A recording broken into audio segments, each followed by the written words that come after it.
Hi everyone! Welcome to SA. First thing you do, pag-register na po kayo, just log in, put your password. Pagkatapos po niyan, save nyo lamang po. Lalabas po yan, click nyo po yung My Ex.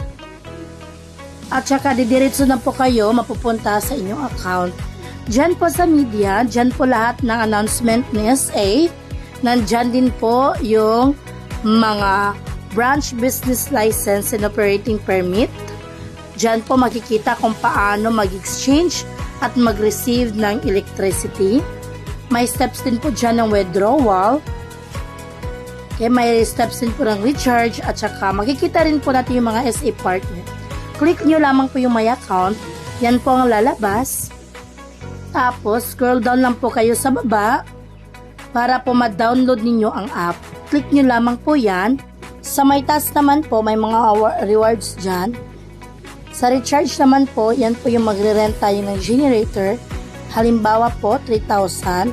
Click nyo po yung recharge 1. Then, recharge method po natin ay GCash. Yan po. Pagkatapos po nyan, magre-recharge na po yan. Dadirect po yan pupunta sa ating GCash. So, i-click nyo lamang po yan. Pagkatapos po, ayan. Papasok na sa ating GCash.